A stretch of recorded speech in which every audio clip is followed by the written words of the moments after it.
Voltamos com a nossa conversa com o desembargador Décio Notarangeli. Bom, doutor Décio, então, para a gente poder reencontrar o fio da meada aqui, o senhor acabou o primeiro bloco falando da sua entrada para querer fazer o direito, né? Por conta do seu trabalho no fórum e, enfim. E o senhor cursa Direito na Faculdade de São José dos Campos. Exato. Aí nós já estamos um pouco mais adiante na história, né? Nós estamos aí mais ou menos por volta de 1975, foi quando eu terminei o curso fundamental, o curso médio, ensino médio, o antigo ensino, o curso básico, né? Eu prestei vestibular e entrei na Faculdade de Direito em São José dos Campos. Eu comecei a fazer o curso em 76 e concluí em 1979. Esse período continuei trabalhando no fórum, já trabalhava, era escrevente, já tinha assim um contato mais com essa área judicial. Eu gostava muito, porque tinha muita relação com o que eu fazia, então juntou a formação teórica que eu não tinha com o conhecimento prático que eu tinha por trabalhar no fórum. Tendo convivido aqui no Fórum de Jacareí com juízes e com promotores, que depois se tornaram amigos assim, queridos, né? Por exemplo, já falecido Antônio Luiz Barbosa Pereira, o próprio pai, que era desembargador, o Dr. Pedro Barbosa Pereira, morou muitos anos em São José dos Campos, Carlos Assunção, Neves Filho, Lúcio Pistorese, vários juízes que passaram aqui em Jacareí. E fiz faculdade, os 4 anos em São José dos Campos, com facilidade, porque tinha experiência prática. E me formei em 1979, e advoguei muito pouco tempo com um advogado falecido já, era daqui de Jacareí, o Antônio Ferreira Risini. E quando deixei o cartório para ir trabalhar com ele, eu já havia dito a ele que iria trabalhar e advogar, eu gostava, queria ter experiência, mas que a minha inclinação era para a magistratura. E trabalhei um pouco mais de ano, prestei o concurso para procurador do Estado, trabalhei muito pouco tempo, porque logo em seguida saiu o resultado do exame da magistratura, eu tinha sido aprovado, tomei posse em janeiro de 1982, e já se vão quase 41 anos, mais ou menos, desde então. O que eu tenho de vida, o senhor tem de magistratura. De magistratura. São longos anos de judicatura. Uma vez admitido na carreira, eu ingressei e fui para Ribeirão Preto. Quando você presta o concurso, você escolhe, dentre as comarcas que estão vagas no estado, pela ordem de classificação no concurso, aquela que você deseja trabalhar. Você vai trabalhar numa comarca de porte maior, como, por exemplo, São José dos Campos, Taubaté, Santos, Campinas. Eu fui para Ribeirão Preto.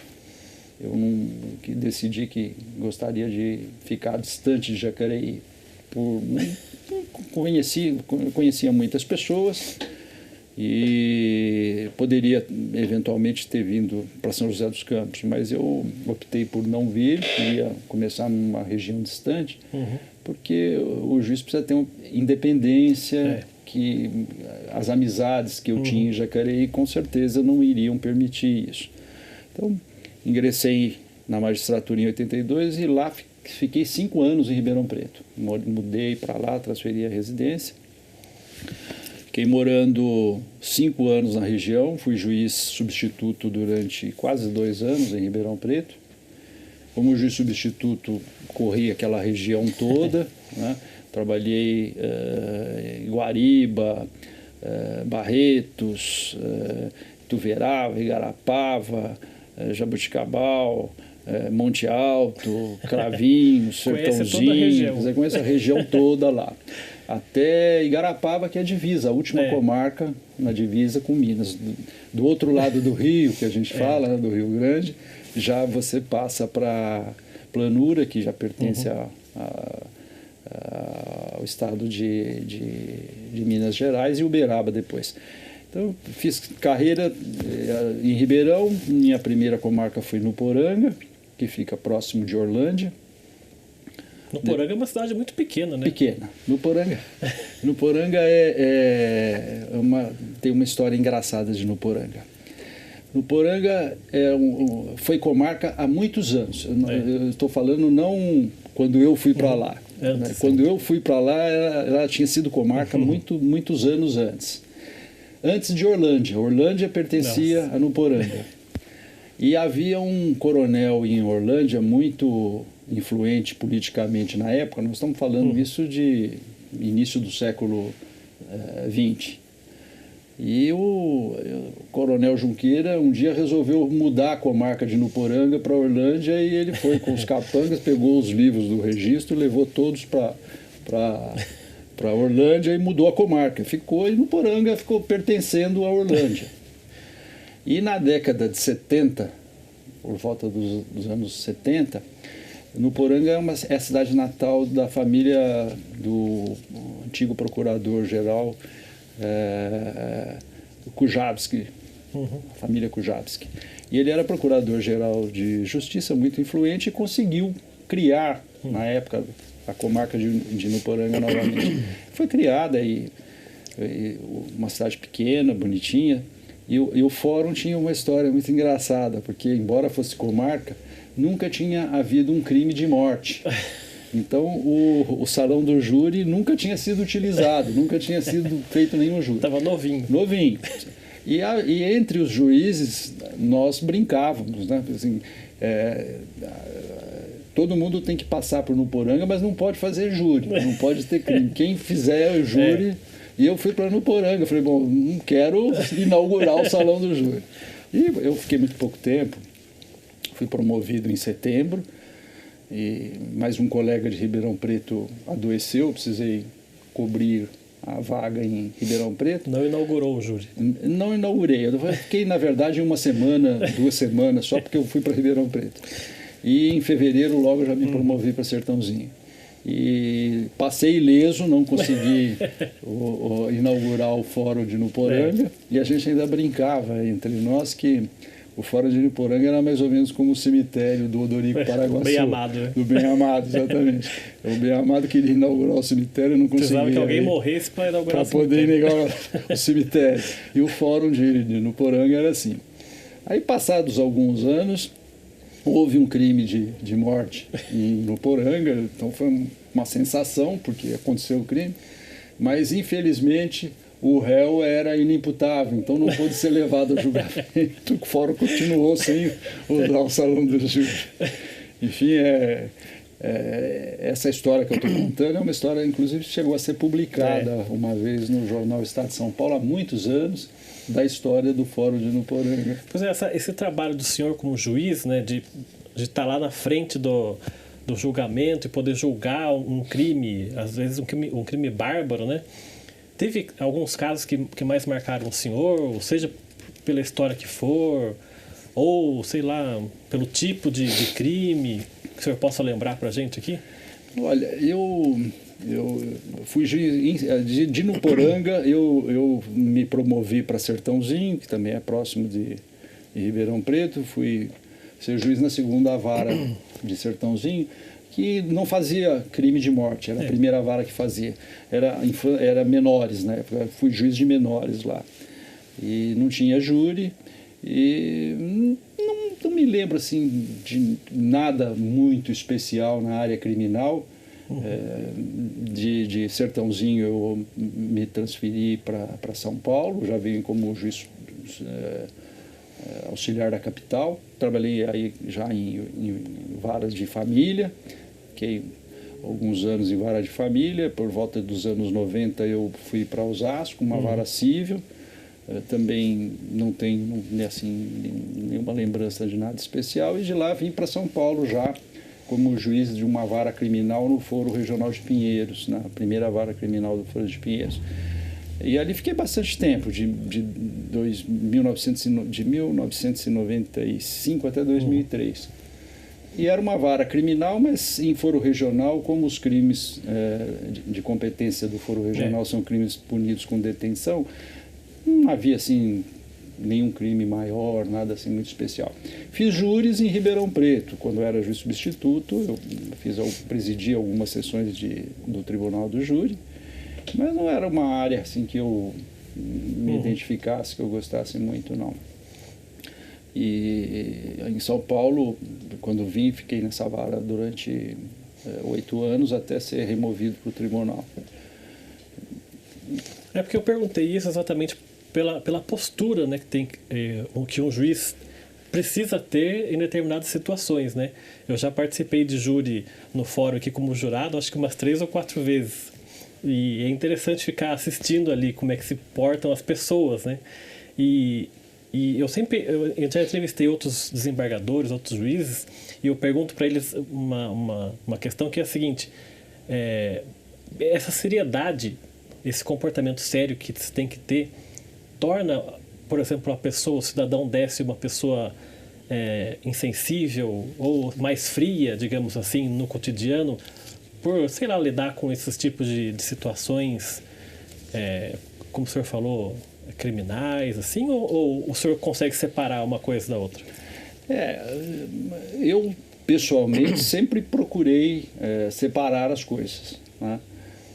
A função exige, seja na área criminal, seja na área civil, né? Ela exige muita dedicação. As pessoas acham que o fórum abre às 13 horas e que o juiz trabalha das 13 às 5 horas da tarde e depois vai embora. Na verdade, esse é o horário em que o juiz trabalha menos, porque é quando ele faz audiências, atende o público, é a parte visível da jurisdição. Né? É como se fosse o iceberg. Ele é aquilo que você enxerga na flor, na superfície da água. Né? O trabalho do juiz, seja na área criminal, seja na área civil, ele é como o iceberg. A maior parte está oculta, as pessoas não veem. É o trabalho que você faz em casa, os processos que você leva para fazer em casa, e que não tem como não fazer, porque e ainda mais agora, depois da pandemia, com o sistema de trabalho remoto, né, eu trabalho atualmente 2 dias em casa e 3 dias no meu gabinete. Os 3 dias eu tenho sessão no tribunal, e aí tem que ir ao tribunal, mas 2 dias eu trabalho em casa.